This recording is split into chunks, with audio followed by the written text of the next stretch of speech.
Happy Monday, everybody, and welcome back to the Couchside Judges. I'm Scott Fontana. Follow me on Twitter at Scott_Fontana. And I'm Dan Urban. Follow me at The Dan Urban. Follow the podcast at Couchside Judges. And subscribe to us on YouTube. Like the videos. Subscribe on Apple. Everywhere. Spotify. I don't know if I have anything else to say other than, we make a good show here, and you should keep listening. Yeah, and we're going to please ask you again to read the criteria, because we talk about MMA judging. In fact, read it again. Read it even if you read it. Just keep doing it. Memorize it. You should. There's Recite a quiz. it. There's a quiz next week. Be ready. We should do that one time. We should do a quiz. Just let people play along. That would be interesting. We'll have bits of silence pulled in there, and or maybe we should just let people pause and be like, pause here. Yeah, that would be real interesting, actually. I don't think people would partake. Like an audio book where they would be like, all right, you got to go to the next page, or like you were a kid. Yeah. You remember the audio? Like my kids have some stuff like that. So yeah, I know what you're talking about. Yeah. Well, then it's been a weird weekend for you and I. You're starting to come down with a little thing. Yeah, a little bit. We'll see. A little bit of a little health downturn. Yeah. A little fever. Maybe. Yeah. Hopefully not. I'm dealing with the fact that my phone is busted. So anyone who's been trying to reach me via text, I'm not getting it. Scott does not have. Maybe this week. Maybe we'll get lucky. Scott's phone is in bits. His screen, anyway. It is a little bit. It looks like a very beautiful spider web. Mm. Actually, there's two distinct crack points too. I don't know how this got so bad, but it did. I've never and this is the first time I've ever cracked a screen really. Not to this degree. Okay. What about you? You ever threw it against the wall or something? No, I've never. I mean, I've come close a few times throwing my phone through the TV. But oh yeah, that would be really bad because that's double damage. Yeah, but no, I've matured.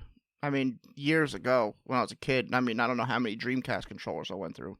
Just spiking them like Couldn't be that many. It didn't last that long. I tell you, I probably went through 3 or 4 because I spiked them. But the Dreamcast only lasted 7 months. How did you manage that? Listen, it happened.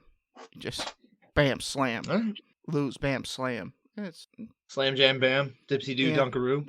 Exactly. Something like that. Then it's this. We're coming off of a card that I think was reasonably entertaining. Yeah, it was pretty good. Super. I mean, important in the big scheme, but there were some fun fights on here. Some interesting fights. I don't know if I can agree because I wouldn't know. I mean, now I know, but when it was happening live, I passed out and I woke up to Khalil Roundtree at the analyst desk. So fair enough. Yeah. But I went back and watched. So basically, what my understanding is, you had missed live the main event. Oh no, I missed live basically the whole card. I tried. I tuned in for the main card when I got back home from my Christmas party and was passed out in a round or two on the couch, and then woke up to Khalil Roundtree at the analyst desk. Well, in light of the fact that your body's obviously fighting off something, I can understand. Yeah, but I felt fine. But also, so if you were watching the main event between Song Yadong and Chris Gutierrez, I wouldn't say it was a snoozer, but it certainly wasn't.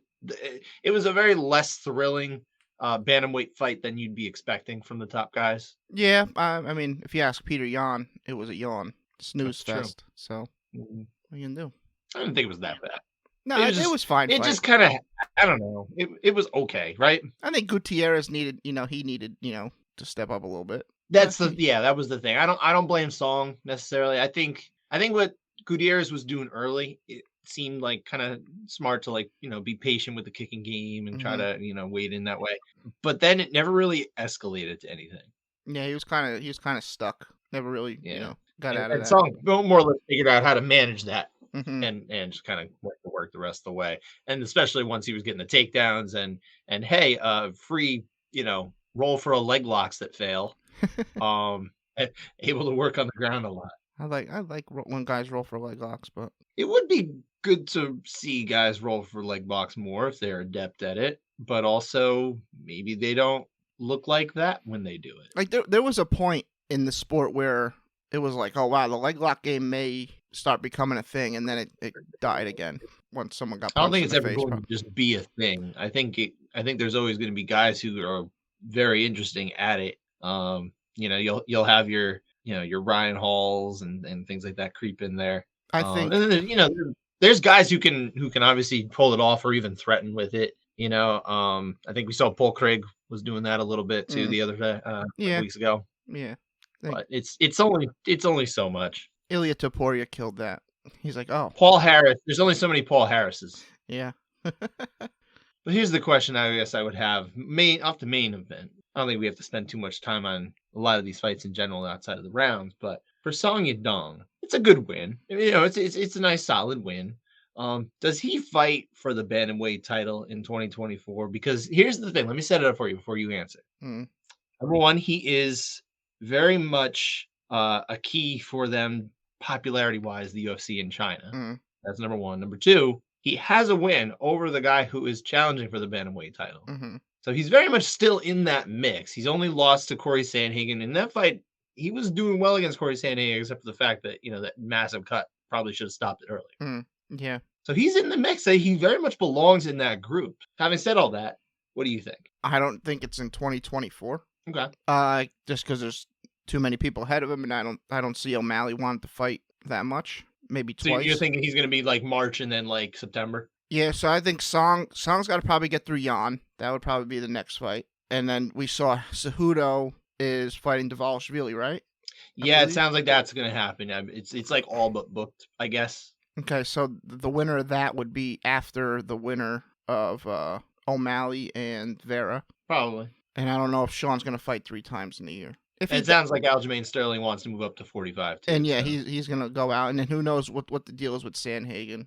Yeah, Sandhagen is definitely the wild card here. I could see him realistically getting. I mean, who knows? What if they did Sandhagen and Song again? I don't think they should, but like that was an interesting fight in the sense that it was like I'm saying, there was kind of a way that you could say, hey, Song looked really good. He just got massively cut up. Yeah, and then we got Davis and Figueiredo in the mix. So I honestly, bantamweight is crazy. Like you can plug any of these guys in, you got a decent fight. It's true. I definitely wouldn't expect it next year either. But in the context of everything I was kind of setting up, it really would not surprise me if they go to China. Yeah, he will. Yeah, they were, and I think they would love to get in there again next year. Yeah, if they go there, he'll probably be on it. Don't write it off is all I would say. Okay. That's pretty much it as far as I have as a bantamweight. And we should talk about Khalil Roundtree though. Yeah. Because first off, the man is starting to creep up that list of light heavyweight knockouts. He is now third, they said on the broadcast, behind Chuck Liddell and Shogun Rua. Very impressive. I think he's done it in a very underrated way because he's kind of been very steadily working up and maybe falling back down and working up. And now he very much looks like, okay, he's not that far away from getting to the title conversation. He's not there yet, but he's getting very close. Why don't you book his next fight? Well, he just beat number 8, Anthony Smith. I think Anthony Smith's best days are behind him. I said that before. I think everybody knows his best days are behind, I'm sure. I'll maybe go someone like Johnny Walker. So Johnny Walker is going to fight Magomed Ankalaev next because they have to settle that no contest. Okay. So I mean, do they have to? I mean, that's what they're doing. Johnny Walker would want that, I guess. But it is not what they have to do. You're right there, but it is what they're going to do. Well, I don't. He called out the champ, so I mean that's not going to happen. No. I don't know. I don't know where they're gonna rank him after that. Would you be top 10? Maybe. Should be. He was at 11, right? I mean, who knows? There's no guessing what the UFC rankings are going to end up being because the panel is such a obscure group of quote unquote media members. Yeah, I mean maybe Krylov. I don't know if he has a fight or. I don't know of a fight that he's booked in. Krylov makes some sense. I mean, Jan would be very fun. I think. I actually think Jan would be a good one. Jan just either did have surgery or is going to have surgery, so that kind of gives him like a little bit of leeway or lead time to maybe not have a fight soon, which kind of lines up almost in some ways potentially with Khalil Roundtree just having fought. I think that would be interesting. I don't know if that's the kind of fight that he's looking to take. I don't know if he's going to be that picky, but I think it'd be interesting. I like that. That's the one I'd be most that like. I think probably Krylov almost makes more sense, but I think the one against Blachowicz makes some sense, but also is more fun. Yeah, is Rakic fighting? Rakic is supposed to come back soon. I don't believe he has a fight booked, or maybe he was supposed to be fighting in Canada. I'm trying to recall. Is he on that 297 card? I'm not sure. Yeah, he doesn't have an opponent, but he's attached to that card right now. So maybe Roundtree will try to get on that. if round 2 wants to turn around quickly, I mean, there's that would be a good chance for it. And honestly, I think if you're going to fight Rakic, fight him now coming off the injury. Mm-hmm. So that would be interesting too. We'll see. We'll see what we end up with. But yeah, he's got some options. Sure. And then if he wins one of those, I mean, shoot, who knows what you do? Yeah. I don't think you can. I think they're still going to be able to do Jamal Hill and challenging for the belt he used to have against Alex Pereira. But yeah, we'll see. We'll see. We shall see. That was really all I had. Kind of coming off of reacting to fights. Let's get to that unanimity report for UFC Vegas 283. We had 22 rounds total, 15 of which were unanimous for a 68.2% rate. Just a hair under what we're usually seeing. It's basically even. And 2 of those were actually 9-8 splits. So 7 in all for contested rounds. Yeah. Let's get to it, my friend. Let's do it. Let's lead with this not just a split decision, my friend, an alternative decision. Yes. Andre Muniz getting the win over Jun Young Park, split decision, 29-28 all around. But because we have rounds 1 and 3 in which the loser won the majority of the cards, we do have that alternative decision. Always weird when these things happen. They happen like what? It's about 4 or 5 times a year in the UFC. It just kind of happens roughly around that number. I tried to get one of the bigger voices in the MMA media community to get behind the terminology. Mm-hmm. Credit to you as well, but I don't know if he saw it or not. That's all right. Yeah, what are you gonna do? It'll get there by sheer will. I will make sure it gets there. But yes, we're going to be talking about rounds 1 and 3 in Muniz versus Park. So let's start with 1, sir. For 4 minutes, it's Muniz's round. I mean, not by a lot at all. He starts with a couple leg kicks, that high kick that's partially blocked, maybe fully blocked. I'm not really sure there. And then he gets into the grappling, and he finally gets a takedown. He's on the back, but only lands a couple strikes. He's not really doing it. He's not even fishing for subs, it doesn't seem. 40 seconds left is when Park reverses it. He mounts him, and he lands big shots. He stole the round because Muniz didn't try to do that much damage when he had the advantage. So I'm on 10-9 Park. Yeah, I feel pretty good about Park here. I know it's a small window of time where he's doing damage, but we've seen that doesn't necessarily have to be the case. And the rules, of course, don't necessitate that to be the case either. I can't give you too much that Muniz did that I feel like good about it being, a more effective round, right? Yeah, I mean, we're really getting down to it. I just don't think his offense was effective. Who would you rather be after that round? I think you'd rather be Park. You definitely rather be Park. That's not, that doesn't have to be the bar, but I think in this case it really makes a lot of sense because it's not like Muniz even got to these positions where it was like super threatening.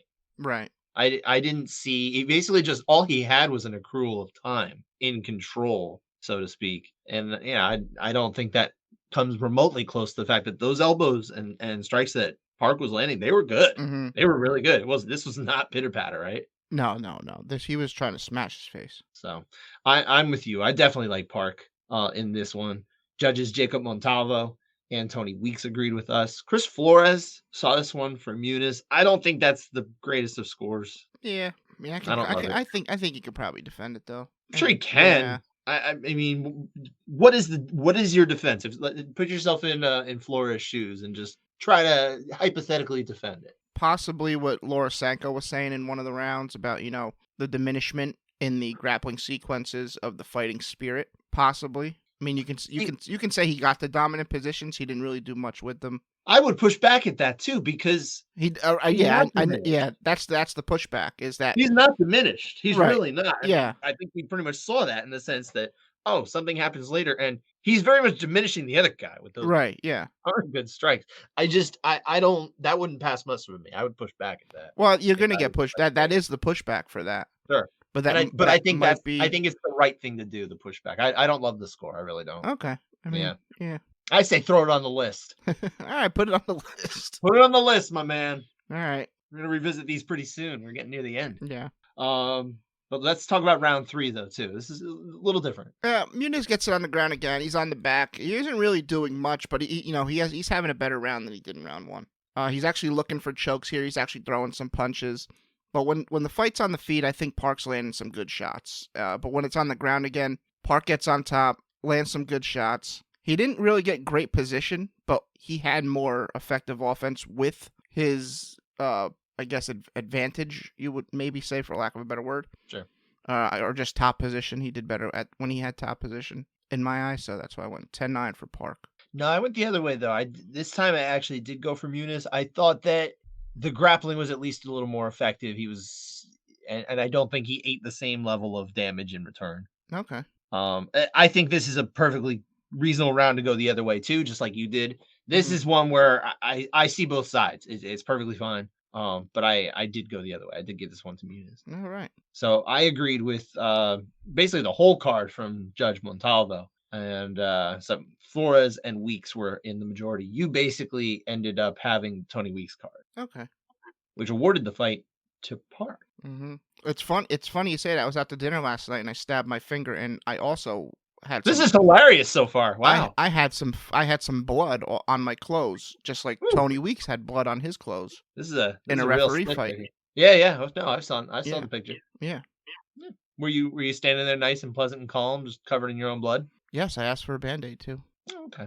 Yeah. Did you get one? I did. It's adorable. The smallest Band-Aid ever, but yeah, I got one. Was it like a giant gash the size of the one that Corey Sandhagen gave to Song Yadong? No, I put my hand in my pocket and I caught a splinter for something like a sharp piece of plastic or something right in my ring finger, and I think it punctured a vein like that runs through the finger along that's not ideal. Along the knuckle, because when I pulled out the splinter, it just started like leaking. I was like, oh my God, better get some pressure on this thing. Again, this was a really hilarious story. Oh yeah, it was. You had to be there. I guess so. That's true. All right. Enough blood in your life. Let's get to the blood going. Well, there's not really a whole lot of blood in this fight either, but there's at least some fighting going on in the next fight here. Luana Santos got the win over Stephanie Egger, right? Edger? I thought it was Egger. Egger, I can't remember. This was a long time ago. Unanimous decision, 229-28 and a 30-27. But we do have 2 rounds here that are split, which in theory opens up the idea for, hey, could this have actually been a victory for Stephanie Egger, given the right combination of people watching it? So at least let's talk about rounds 2 and 3. Start with 2. So I thought this was a pretty close round. A lot of clinching against the cage. Santos gets a nice throw. Nothing really comes of it. They're back on the feet pretty quick. There's some knees against the fence. I think a couple foot stomps here and there. At distance, Santos' jab is getting some big reactions from Egger. Not a great look. Egger does land some nice combos at the end of the round, but I think it's a Santos round. 10-9. I do too. It's not bad to go the other way, but I did go that way as well. I don't know if I have more to add. It was kind of just a round that occurred, right? Yep. Yeah, it's fine that this one split. We both agreed with Judge Junichiro Kamijo and Jacob Montalvo. I can't remember the last time we even brought up Judge Kamijo. It's been a while, I feel. Maybe he took some time off. I would have to double check, but not as much time as Mike Bell. We have not heard from Mike Bell since that unfortunate 10-8. Yeah. Hope we see him again soon. He'll be fresh in 2024, ready to go. One would hope. Yeah. Solid judge. Not a good score in that round, but solid judge. Yeah. But yeah, so we agreed here. Tony Weeks was the out judge. Saw this one for Egger. Again, not a big deal. How about round 3? Round 3, I think there's a lot of anti-fighting coming from Santos. I mean, she gets a nice throw early, kind of dumps Egger right on her head, right into side control, kind of a headlock, scarf hold position. But and some decent impact on it, right? Yeah, they're there for a little bit, but outside of just the takedown itself, with the impact, nothing much is there. On the feet, she's landing those lefts again, but I think Edgar starts cracking with some good shots when they're on the feet. Santos clinches again, hoping to run out the clock. Herb reset them at one point. I mean, there was quite a few clinches where he's clapping, like, hey, let's do something here. Let's work. End of the fight, she has Egger on back against the fence, punching her with a couple punches. But I can't reward Santos here with the round. I thought she was anti-fighting, if you ask me. So, but you're not taking points away from her. You're just I'm not taking points away, but it's running out the clock. She didn't have enough offense for me to say, okay, I got a solid lead here. Let's get this fight over with. Sure. Let's sit on the ball. Yeah, I went with you. I also gave the round to Egger. I thought she was actually landing things that were doing something, whereas I didn't think much of anything that Luana Santos was really doing. I don't even think she landed. It's hard to really think of much of a time where she landed anything with impact. I mean, like you said, foot stomp. It's like well, she had a couple lefts early. That's it. Yeah, it's true. It was very early, but then like basically, yeah, for those what was it, Hmm. last almost 4+ minutes, I feel like. Yeah, once it got back on the fence, there's a lot of nothing happening, kind of. Just leaning against. Yeah. No, I'm with you. I gave it to Egger. I think that it's not that it's wrong to go the other way, but I feel very good about this score. Yeah. It's a close round. It's not a whole lot happening. Egger probably could have done more to take the round too, you know. But since we both agreed on Egger getting the round, we disagreed with judges Montalvo and Weeks and agreed with Judge Camijo. What does that mean for Judge Couchside Camijo? Override in the mail. It's heading out there. It'll probably get there. Maybe. Mm. Possibly. Maybe not. We do have one more split decision actually to talk about. This one only had one round involved though. And that was in the curtain jerker of the night. Talita Alencar got the win over Ryan Hayani, right? Hayani? I have no idea. I believe it was, I keep reading as Ryan, and then I'm like, wait, I think it's Hayani because of the R's. Hayani Amanda, split decision, like I said, all 29-28s. And by the way, I should point out that this was the contested rounds candidate of last week. So I nailed it. Congrats. Mm-hmm. Your award's in the mail too. Yeah, thank you. I'll probably get that one though. I'll put it on my shelf. But round 3 was the split. Okay, so round 1 went to Amanda. Round 2 went to Alencar. Round 3 we're split here. So what's happening? Yeah, Amanda, she had a low output early, kind of just like circling around, and Alencar was kind of coming forward a lot, throwing. She just wasn't really landing much. I thought Amanda did start to land, and when she did, it was more impactful, getting the better reaction. She really came on in the final minute. Alencar, had to reset multiple times after getting tagged. I got no beef either way. Alencar definitely had the better visual, I would think, for that round. She was definitely, swinging a lot. To me, it didn't look like they landed. Maybe cage side they perhaps did. So, but I'm 10-9 Amanda. I also went 10-9 Amanda. I don't know. I can understand it going right both ways, right? They think there was like a decent shot, but otherwise, I think she still should have done a whole lot more. Oh yeah, for sure. I think unmistakably there were mistakes made probably on both sides in terms of trying to get something going in that round. But yeah, I still win Amanda here. So hard to be mad though. You gotta do more. It is. But yeah, so we're on the same side here. We disagreed with the majority in this case. Judges Adelaide Bird and Ron McCarthy had it for Alencar, thus giving her the win. Sal D'Amato was the out judge who gave it to Amanda, who, by the way, was the majority selection among media members who'd submitted scores. So as much as everybody likes to kind of give Sal D'Amato a very hard time, this time most of them agreed with him. Yep. And so did we. So what does that mean for Judge D'Amato? Couchside Override. Ship that one out. There's probably like a backlog. Maybe there's like a whole room in like a New Jersey post office sitting there, and just like everything's got to get shipped out to this Salvatore D'Amato character, and they just haven't gotten there. Maybe one day. One day. That's it for our split decisions and our really anything in the terms of wondering about who could have won the fight. Now we've got 2 rounds that are 8-9 splits, my friend. Yes. One of which was the 5th round in a fight that was no one was questioning who won the fight. So let's get to that. Song Yadong's victory over Chris Gutierrez, as we mentioned at the top of the show, 2 50-45s and 1 50-44. That 5th round is what we're talking about here. Let's talk about it. Yeah, I mean, it's one-way traffic. Song gets it down immediately, and he's in half guard for a while before being put in full guard. Song's not really opening up just yet, but then he starts to connect with elbows, and then it's some more elbows. I think he landed like 10 to 12 pretty hard elbows that round. Very Tito Ortiz-like, forget passing the guard, I'm just going to beat you up from here. Normally, I'd want a tad more, but Gutierrez really did absolutely nothing in this round, so I go 10-8. And that's more or less why I actually went the other way, was the fact that I kind of want to see more done usually. So I did score it a 9 live. Having said that, I did watch it again. And I think I'm going to keep my score. I'm not going to change it. I think it's still a very defensible score, but I think if given the opportunity to go back, I wouldn't mind the opportunity to go back and make it an 8, because basically, yeah, like almost nothing happens from Chris Gutierrez, and this round it doesn't resemble a normal 9. Right. Yeah. So it's not the strongest of 8s for sure. No, it could be stronger. It's a different round, right? Exactly. So I'll keep it as is. I'm gonna stick in my majority score. I had it the same as Judges Camijo and McCarthy. You agreed here with the 8 put down by Judge D'Amato, and appreciate that seeing the 8s thrown out in a fight that really didn't matter. Nothing's getting mailed in. We're giving everything its due. For He sure. knows who's going to win on his card, and he's still thinking about it. So I appreciate that way of thinking. Yeah, exactly. I would think most judges are going to try to think like that, but you never know. Yeah. This one did. Good on Judge D'Amato. Hope he gets that override. Not this one, though. And the last one, again, we have another 8-9 split here. This one in the Tatsuro Taira. Victory over Carlos Hernandez. Round 2 TKO. Kind of just mauled Hernandez most of the duration of this fight, as long as it lasted. And that is why we were talking about a potential 10-8 in the first round. So why don't you go over it? Yeah, it was one-way traffic, a big brothering by the younger guy.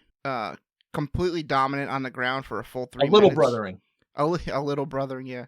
He was slapping himself in the face. The problem is, again, he has opportunities to throw strikes, and he's not doing it. And he's not really attacking subs. When he does, they're solid strikes. But if he just pushes for it more, I think we're talking about a unanimous 8 here. It's on the fighter for not pushing, for the 8. But I do think he had just enough damage to push it over for me. So I'm 10-8 Taira. I also went over the kind of over the edge of the 8 here too. And I do think at least part of it is the fact that Hernandez does nothing. Yeah, that's number 1. That's another one. That's a big thing, I think. Number 1 is there really just isn't anything done. And once you start doing that, it just seems too lopsided to say, okay, well, this is just a 9. Mm-hmm. But I do think that the pace at which, and you sort of alluded to this, the pace at which Taira fights, I think here he is fighting methodically. He's fighting very strong, but he's just not rushing things. So it doesn't look like as in your face, but I do think it's very dominant. He has a good duration on it. The damage, maybe it's not quite there, but I think I feel good about this one being an 8. And if the rules aren't going to allow for that, and they do, they're just not really being forced that way. I think that's a problem. Like there's parts where he's mounted and Hernandez doesn't have control of him at all. He's postured up and there's openings to just tee off, and he just doesn't for whatever reason. Like if he did that, he probably gets out in the first round. If he throws caution to the wind just a little bit more than what he did. So yeah, obviously he didn't care about that. I think he was probably of a mind, or I'm just going to drown this guy, and eventually he'll run out of there. And sure enough, he did. Like I wonder if fighters have that in mind, to fight for the 8. I don't know if they do or not. I bet you very few of them. There's probably some of them that maybe, I don't know if they're fighting for the 8, but they're certainly fighting to like bash the brain, fighting to kill, like, as quick as possible. Which is essentially the same thing, just without the actual necessitated focus measure of trying to get that done. I don't know how many fighters are out there being like, I'm going to 10-8 these guys. I want to get 30-24s, and then that's like how they want to fight. Well, Sean Brady, I remember at least one fight where someone yelled out, "That's an 8" from his corner. He just got it was like 2 minutes left in the round still. He's like, "That's an 8." Well, then we're at a 10-8 now. Unless it was. I don't know what it was. So at least, they might be aware of it at least. Sure. But that's in the corner. Yeah, they're yelling instructions. Yeah. We'll see. I do feel like more fighters really ought to keep that in mind, because at this point, half the fights go the distance. Depends on the weight class, but more or less half of fights go the distance. If you've got a 50-50 shot of going the distance, you probably should try to maybe push things in your direction a little bit more. And you might get that stoppage anyway. It's true. I wonder how many fights, I don't think you would know this off the top of your head, but maybe. How many fights, like round 1's a 10-8 one way, and then round 2's 10-8 the other way? Probably not very many. It's very infrequent, but I'm pretty sure I can remember 1 or 2 times in my chart that it's happened. Like, because you get 1 10-8, you guaranteed yourself a draw. Yeah. To almost, but more or less. Yeah. I mean, yeah. So I would love to see more fighters and more coaches push for the things that could better get them 10-8s in rounds at the very least. You're not going to be like, not everyone's going to allow it to happen. Right. Not every opponent's going to allow it to happen, and not every fighter is going to be capable of getting there. But I still think it's more achievable than we see. You know what I mean? But at any rate, we both agreed that this should be an 8, which means we saw it the same way as Ron McCarthy, not the same way as Sal D'Amato, who only gave a 9 here. He'd given the 8, of course, later on in the night. And Chris Lieben was on the same side as Judge D'Amato here. So since we agreed with Judge by the Judge Crippler, right? Is that what I? Judge Crippler, yes. Sorry, I misspoke. Yes. My mistake. Since we did agree though with Judge McCarthy, what does that mean for Judge McCarthy? Couchside Override. 3 tonight. That's right. And realistically, like sort of 4, just not. You know what I mean? Yeah. So that I'm still not willing to change what I'd already put down. Yeah, 3.5. That's kind of where I'm at. 3.5. Yeah, three and a wow. It's a little weak one, right? Don't put it on the list. That doesn't count. But that's it. That was our rounds. We had 6 finishes out of I believe it was 11 fights. That's how many there were? 11? I believe so. Okay. I just thought of it for a second and I was like, well, hold up, how many were there? But yeah, so that was 6 finishes was nice. 5 KOs or TKOs, 1 submission victory, technical submission. Yes. By the way. And 2 fights ended in the first round on the main card. What was your favorite, my friend? Tim Elliott, arm triangle over Sumaderji. I got excuse me. You all right there? I got nervous that Herb Dean stopped it too early, but it was just Sumaderji convulsing. So okay. That's all it was. I was like, okay. I mean, another early stoppage we'd have to talk about in a submission. It happened way too frequently if that was another one. But no, it was just some convulsing. Can you name an early Herb Dean stoppage? Depends who you ask, but Robbie Lawler and Ben Askren, possibly. True. Yeah, that is dependent on who you ask. Yeah. That's a bit different. I say yes. What was yours? I went with Khalil Roundtree. I think just the nature of him smashing Anthony Smith. Anthony Smith is like notorious for just like looking horrible when he gets finished. He's like always like rolling around and like just a mess. I don't know if it's just because he's like giant and lanky and long and everything, but whatever reason, he always kind of looks like this like rolling just mess of a man when he's like basically done. But I really loved the image of Khalil Roundtree, and everybody kind of enjoyed this. The image of Khalil Roundtree walking with his like fist up in the air, getting ready to smash down the hammer fist, the standing hammer fist, until Herb Dean finally stops it. He's like, Herb, you're going to stop it, right? It was like a total threat. Like, I'll do this, right? I'll do it. Make me. I'll do it. Yeah. And Herb's like, all right. No, he's good. Yeah. You were right. I'll stop this one. Yeah. So yeah, that was my favorite. And then I saw there was someone put on social media. They put the image of him doing that next to an image of a statue of Hercules. I think smashing the Nemean lion. Okay. So it was a kind of a fun little symmetry there. All right. Except Khalil Roundtree was wearing clothes, mercifully. we have decency in this day and age. That is it. That was the final fight night of the year, the final time at the Apex for the year. Good thing we had 94,000 Apex cards to talk about this year. We had a lot of them. I just said 94,000. I counted. That's an exact number. Don't check me. Don't check me. Don't push back. Some probably shouldn't have happened, but hey, they happened. Maybe here and there. Definitely here and there. But yeah, so now we're looking forward to the final event of the year. Yes. And I like that the UFC finally did this, where their final event of the year, they used to do it, and now then they stopped going that way. Their final event of the year is a pay-per-view card. They're not going out kind of like on like, oh, just another Apex card. They're actually going out on like a decently meaningful, not just decently meaningful. I mean, this card, it's basically stacked top to bottom, dude. Yes. It is a really impressive card. We're blessed to get a really nice one here. We did get stuck with one heavyweight fight, but can't be perfect. That's true. Honestly, though, I don't love the fact that they matched it up, because I still don't think Colby Covington ought to be challenging Leon Edwards for the title ahead of other guys, but it's still going to be a good fight, I think. That's going to be a good fight.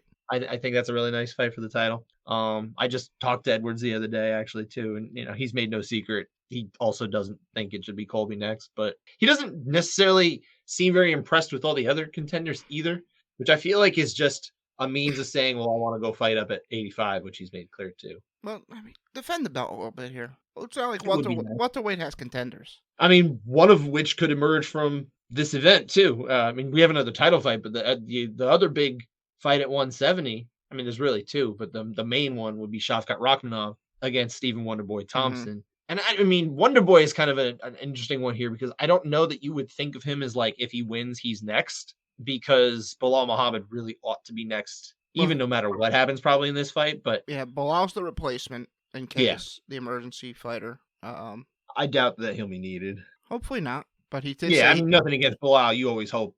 He did say he'd be ready though. So yeah. So that, I mean, there's some meaningful fights here. I think it's silly to imagine that we don't. That I know Leon wants to go up to fight for the other belt. Well, win your division first. Yeah, that's great. I think we can wait a little longer. You have aspirations. Defend this belt a few times. Sure. I think realistically, if he went out there and next year beat Bilal Muhammad and the winner of Rakhmonov, Wonderboy Thompson, I'd have zero problem with him moving up. Not at all. Sure. I mean, it depends how far, we got Ian Gary's also on this card, how far he progresses to. He is, but I'd still be okay with it. I think it's interesting, and I did talk with Leon about this. The idea that the two guys fighting for the middleweight belt in January, champion Sean Strickland against challenger Dricus du Plessis, they were both 170 pounders. Here's the thing. He may be pushing for it because he sees it as, middleweight might be the weakest it's going to be. Yeah. And he's like, I can get two belts, I mean, no pushovers, but also not the toughest of challengers. It's possible, but I also think, well, actually, I will tell you this. One thing that Leon told me is if he does win that belt, the middleweight belt, and I don't think this is going to do him any favors in getting the opportunity. He said if he wins the belt, he's going to drop it and go back down to 170. So he just wants to win it and go back. He just wants to be known as a two champ because he sees it as very possible that he could win it. I think that's what it is, and I think that's probably going to make that opportunity go away. I would think so too. Yeah, I think that's probably not going to help. So, by the way, while I brought up Dricus du Plessis, I should have brought up earlier in the show, but I had the opportunity to sit in earlier in the week. Last week on the English Mixed Martial Arts Association, or EMA. Yes. EMA. They had their quarterly officiating meeting where they go over, some rounds like they do in California, for both judging and for refereeing kind of choices and that kind of thing. Basically a private version of our show. What's that? Basically a private version of our show. I mean, it's open to media. It's open to coaches, fighters, basically whoever. They made it very clear that it's open. So if anybody's interested in how to get in touch and be a part of the next one, reach out. Let me know. I can probably put you through to the right people and get that situated, because it was a good time. It was interesting. I always like to sit in on those when I can. I was like trying to balance doing that with picking up my children. So I don't think I really missed any of the conversation. It happened to be because we watched the rounds before. We're always encouraged to watch those rounds before so that we can watch it again during the thing. But more or less, you want to be ready to talk about it beforehand. Right. So I got home like just after they were finished watching the first round. So I'm like, okay, good. This is like perfect timing.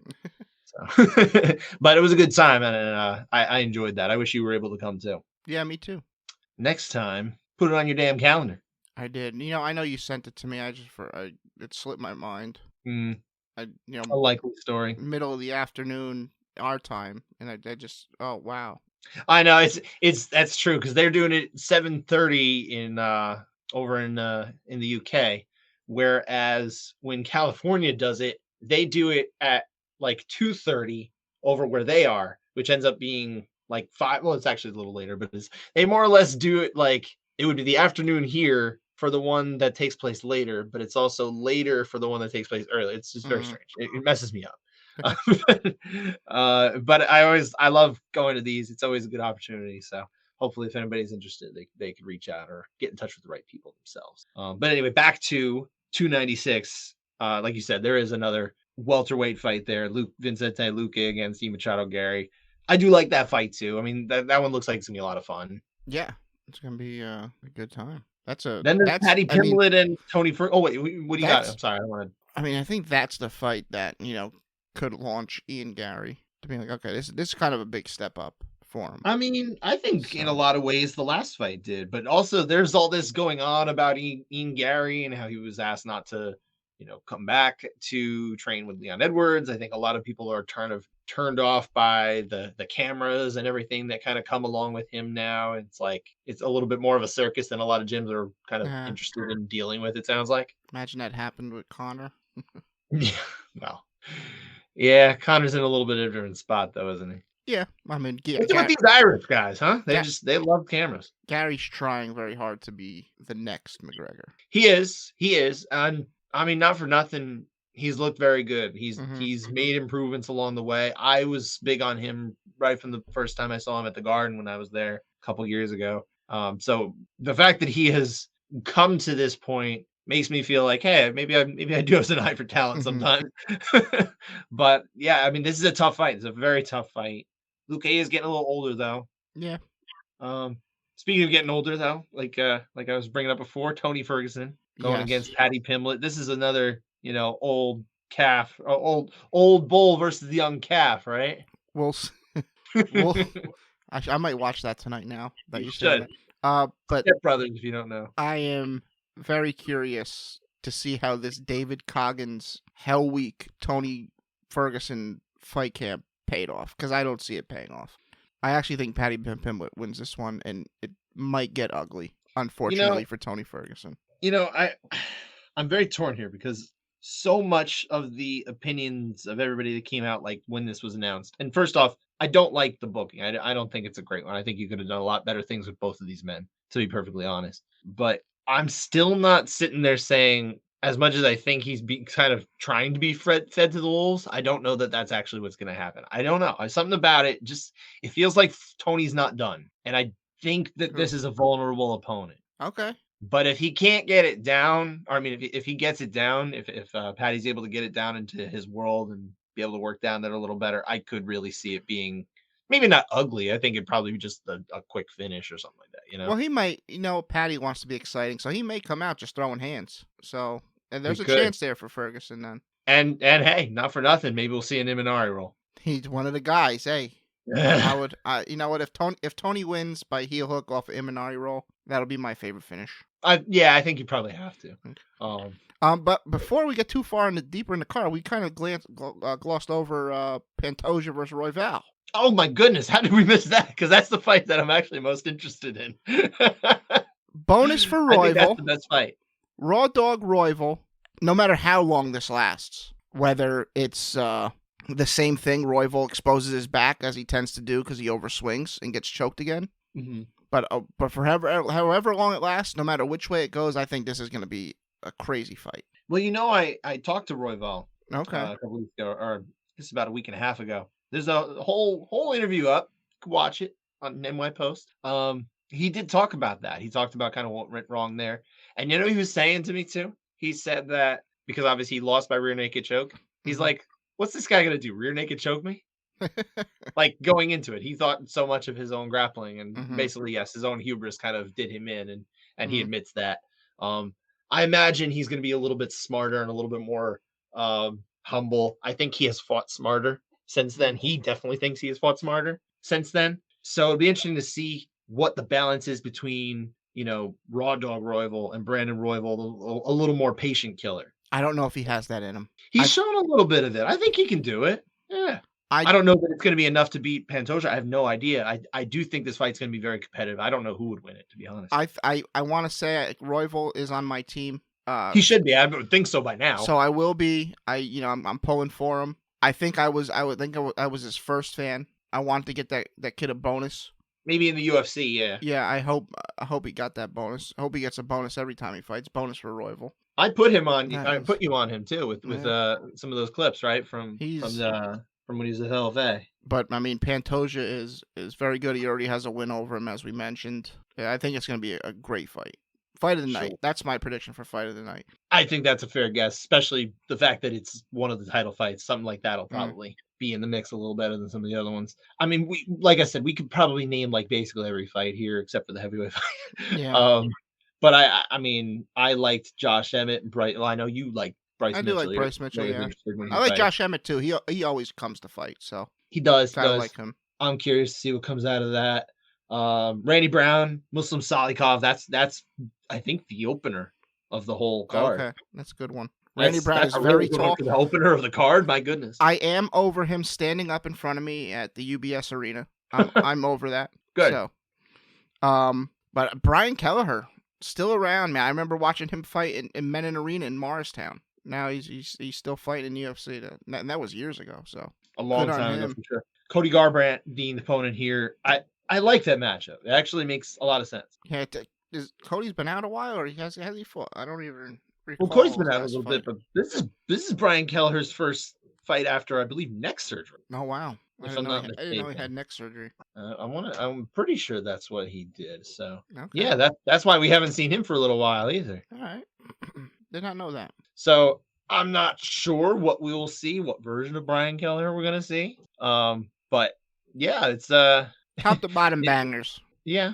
I mean, we got Casey O'Neill. Surgery on his neck. That's what happened. Yep. Okay. Casey O'Neill's on this card. Casey O'Neill. Ariane Lipsky, Alonzo Manifield, Dustin Jacoby. That could probably be a pretty good fight, too. That'll be, I mean, like I said, there's like no losers here. Tagir Ulanbekov, Cody Durden. That's a good fight at flyweight as well. Yeah, this is a really good card. And I singled out as the potential contested rounds candidate Andre Fili against Lucas Almeida. I will never forget the fact that Andre Fili was in just so many split decisions. So I feel like he was in out of a 5-6 fight stretch. He was in 3 split decisions back in 2018-20. He had one in not his last fight, but the fight before it as well. So he's kind of a split decision guy. I'm gonna pick a prediction for one of them too. What do you got? I'm gonna go Pantoja and Royval will definitely have a contested round or two. Oh, I mean that's almost like a given. And it's gonna be a scramble fest where both guys have big moments, and each person who bet that way is gonna be 100% adamant that it was a clear for their fighter. So that's an easy bet. MMA community is gonna go bonkers for this. There's gonna be robbery talk maybe for certain rounds. But it's just going to be. So you think it goes the distance, is what you're saying? No, just certain rounds. How can you if they see the scorecards, if they get wind of the scorecards or whatever, mm-hmm. there's going to be a lot of disagreement, I think, unless it ends in the first round, of course. That sounds entirely reasonable to happen. Not reasonable that it should happen, but reasonable in that you're probably right. Yeah.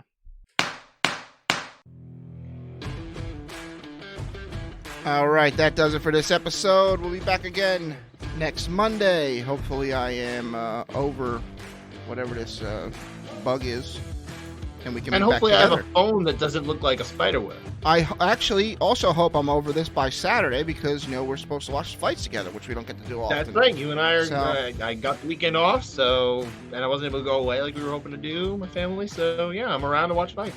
Let's do it. Thanks for listening. Take care, everybody.